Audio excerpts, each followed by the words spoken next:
mempelai daripada Tuhan sendiri. Dia ingin menunjukkan akan keelokan daripada istrinya. Allah ingin menunjukkan keelokan daripada saudara dan saya. Di tengah-tengah dunia ini, biarlah gereja Tuhan sebagai gereja yang elok, sebagai gereja yang cantik, yang akan ditunjukkan di tengah-tengah dunia. Seperti kitab Yesaya katakan, di dalam pasal yang kedua, ayat yang kedua sampai ayat yang ketiga, dikatakan bahwa gunung tempat rumah Tuhan, gereja Tuhan akan berdiri tegak di hulu gunung-gunung, menjulang tinggi di atas bukit-bukit. Segala bangsa akan berduyun-duyun ke sana, dan dan suku bangsa akan pergi serta berkata, mari kita naik ke gunung Tuhan. Kitab Yesaya menunjukkan ini adalah agenda daripada Allah.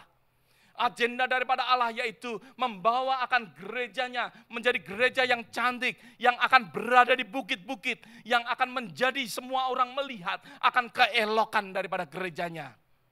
Kitab Yesaya menunjukkan kepada kita bahwa ini agenda daripada Allah untuk membawa setiap daripada saudara dan saya untuk menjadi gereja yang elok, menjadi gereja yang cantik.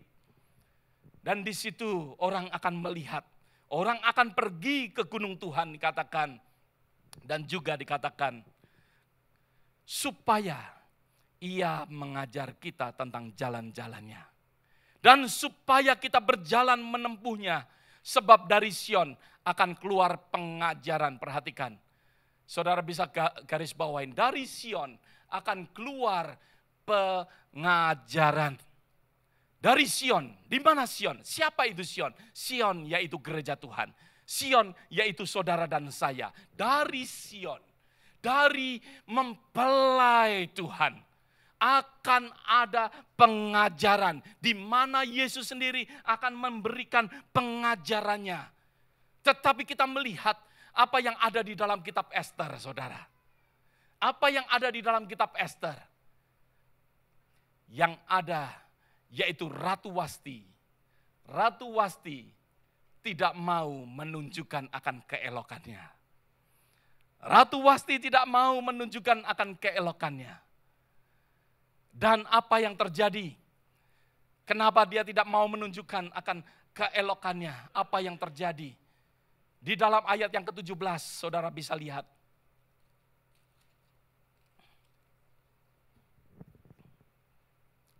Ayat yang ke-17. Karena kelakuan sang ratu itu akan merata kepada semua perempuan, sehingga mereka tidak menghiraukan suaminya. Apabila diceritakan orang, Raja Ahasweros menitahkan supaya Wasti, sang ratu, dibawa menghadap kepadanya, tetapi ia tidak mau datang. Dikatakan di dalam ayat yang ke-17 bahwa kelakuan daripada Ratu Wasti, bahwa dia tidak mau untuk mentaati akan titah daripada raja. Yang mana raja menginginkan untuk Wasti menunjukkan akan keelokannya. Tetapi hal ini tidak hanya sekedar.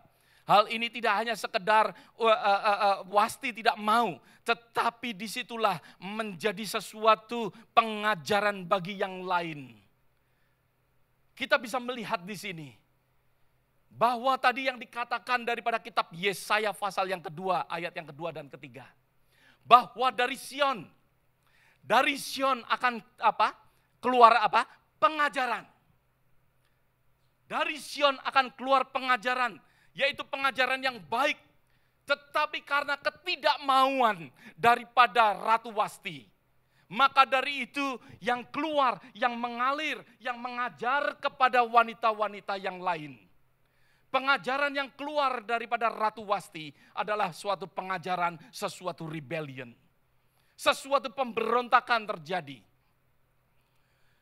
Nah, di dalam kehidupan kita, seperti saya katakan bahwa Tuhan menghendakin akan gerejanya untuk menjadi gereja yang elok. Tuhan ingin menunjukkan akan kemuliaan Tuhan, kebesaran Tuhan. Bahkan ingin menunjukkan akan gereja yang elok. Mempelainya yang elok, mempelainya yang cantik. Tetapi karena ketidakmauan, Seperti digambarkan di dalam kitab Ester. Sesuatu yang luar biasa. Alkitab ini kalau kita mempelajarin, ya, sesuatu yang luar biasa kita bisa melihat. Kita bisa membuka luar biasanya Allah berbicara di dalam setiap ayat-ayat di dalam firman Tuhan. Di mana Ratu Wasti tidak mau, maka itu pengajaran yang negatif yang akan turun. Tapi gereja Tuhan dipanggil untuk menjadi gereja yang elok, untuk bisa menurunkan akan sesuatu pengajaran-pengajaran yang sesuai dengan agenda daripada Allah, yang sesuai dengan kehendak daripada Allah. Tuhan mau untuk setiap daripada kita untuk menjadi gereja yang elok. Kenapa saudara? Ratu Wasti tidak mau. Kenapa Ratu Wasti tidak mau? Alkitab tidak menuliskan kepada kita. Tidak ada satupun di dalam ayat Alkitab yang mengatakan bahwa kenapa Ratu Wasti tidak mau. Tetapi sekali lagi, kalau tidak ada, bukan berarti kita tidak bisa mengetahui. Ada di dalam ayat yang ke-9. Saudara bisa buka bersama-sama. Lihat bersama-sama di dalam ayat yang ke-9. Inilah kenapa saya berbicara tentang agenda daripada Allah. Karena agenda daripada Allah penting untuk saudara dan saya. Apakah kita hidup dengan agenda kita atau kita mengikuti akan agenda daripada Allah? Kita bisa mengikuti akan agenda kita, tetapi Tuhan mau untuk kita mengikuti akan agenda daripada Allah.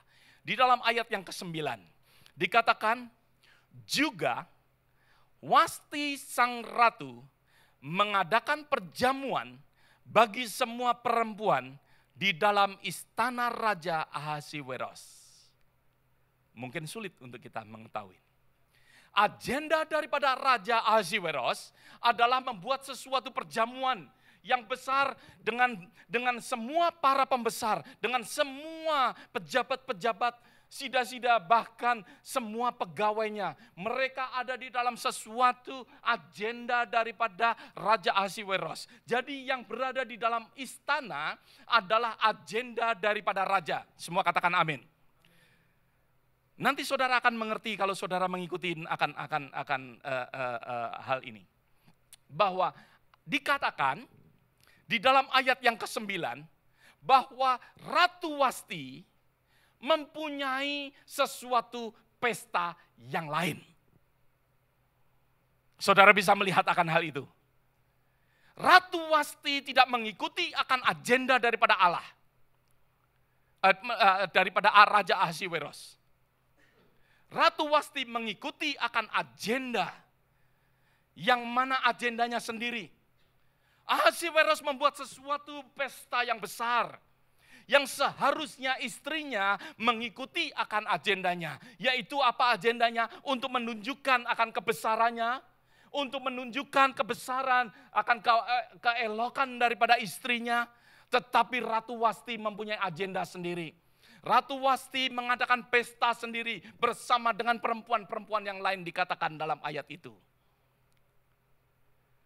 Ratu Wasti tidak mau mengikuti karena dia mempunyai agenda sendiri. Di dalam kehidupan kita, seringkali apa yang kita lakukan, kita tidak berjalan sesuai dengan agendanya Allah karena kita mempunyai agenda sendiri. Ada amin saudara? Di dalam kehidupan kita, mungkin Tuhan tanam saudara berada di dalam gereja ini. Tetapi karena kita mempunyai agenda yang sendiri. Mungkin your girlfriend, ya, mungkin menginginkan untuk tidak ada di dalam gereja ini. Maka dari itu saudara mempunyai agenda yang tersendiri. Karena mengikuti akan agenda daripada pribadi. Instead of agenda daripada Allah terjadi dalam kehidupan kita. Di dalam kehidupan kita, ayat ini boleh mengajarkan kepada kita untuk kita harus hati-hati. Apa yang terjadi kalau kita mengikuti akan agenda kita sendiri? yang seharusnya dikatakan di dalam ayat yang ke-9. Ayat yang ke-9 sebenarnya jelas sekali. Dikatakan bahwa Ratu Wasti mengadakan perjamuan bagi semua perempuan, masih ditulis lagi. Di dalam istana Raja Ahasiweros. Di dalam istana Raja Ahasiweros. Kalau berada di dalam istana Raja Ahasiweros, berarti seharusnya mengikuti agendanya raja. Ada amin. Karena kekuasaan yang terbesar adalah raja. Nah, saya ingin untuk saudara dan saya bersama-sama memperhatikan akan hal ini. Saudara dan saya pada saat kita diangkat untuk menjadi anak-anak Allah, kita sudah berada di dalam kerajaan daripada Allah. Kalau kita berada di dalam kerajaan Allah, agenda siapa yang ada di situ? Yang ada di situ adalah agenda daripada kerajaan Allah. Yang ada di dalam kehidupan kita, biarlah agenda daripada kerajaan Allah. Bukan agenda kita lagi. Maka itu di dalam 1 Korintus dikatakan bahwa hidupku bukannya aku lagi, tapi Kristus yang ada di dalamku. Ada amin saudara. Karena apa? Karena agendanya sudah bukan agenda kita lagi. Tetapi agenda daripada kerajaan Allah. Agenda daripada Allah sendiri yang harus terjadi di dalam kehidupan kita. Kalau saudara ada dalam kerajaan Allah, saudara harus hidup di dalam agenda daripada Allah. Ada amin saudara? Ayat yang ke-7. Ayat yang ke-7. Minuman dihidangkan dalam piala emas yang beraneka warna. Dan anggurnya ialah anggur minuman raja yang berlimpah-limpah. Sebagaimana layak bagi raja. Adapun aturan minum ialah tiada dengan paksa. Karena beginilah diisyaratkan raja kepada semua bentara dalam. Supaya mereka berbuat menurut keinginan tiap-tiap orang. Tuhan menciptakan kita. Tuhan menciptakan kita dengan sesuatu kebebasan. Tuhan menciptakan Adam dan Hawa. Saudara bisa melihat ayat tadi yang kita baca, ayat 7 yang ke-8. Berlimpah-limpah, Adam ada di dalam Taman Eden, di dalam kelimpahan daripada Tuhan. Maka itu Tuhan katakan semua baik, luar biasa ada di dalam Taman Eden. Adam ada di dalam satu kelimpahan. Adam diciptakan tidak sebagai robot. Saudara dan saya diciptakan bukan sebagai robot. Bukan sebagai yes man terhadap Tuhan. Karena kalau kita ini hanya sebagai robot, maka dari itu akan bertentangan dengan Kejadian pasal yang pertama ayat yang ke-26. Bahwa Tuhan menciptakan kita untuk berkuasa.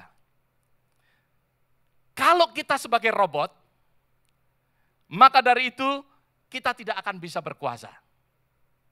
Ada amin saudara. Saudara bisa melihat akan hal ini. Tetapi karena kita diciptakan dengan image daripada Allah sendiri. Yang mana Allah yang tidak ada membatasinya, tidak sebagai robot. Maka dari itu manusia diciptakan tidak sebagai robot. Untuk berkuasa atas universe. Untuk berkuasa atas bumi, berkuasa atas cakrawala. Manusia diciptakan secara demikian. Di dalam ayat yang ke-7 dan ayat yang ke-8 menunjukkan kepada kita bahwa ada sesuatu kebebasan, ada sesuatu di mana Tuhan memberikan sesuatu kebebasan.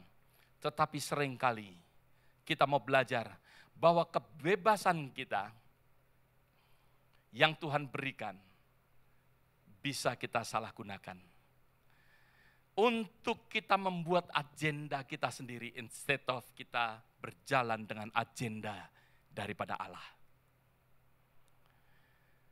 Di dalam kitab Kejadian pasal yang ke-32, kita bisa melihat bahwa bangsa Israel yang mana pada saat itu Mereka menunggu Musa tidak datang-datang di dalam kitab Kejadian pasal yang ke-32 ayat yang pertama kalau saudara mau tuliskan. Mereka menunggu Musa tidak hadir-hadir.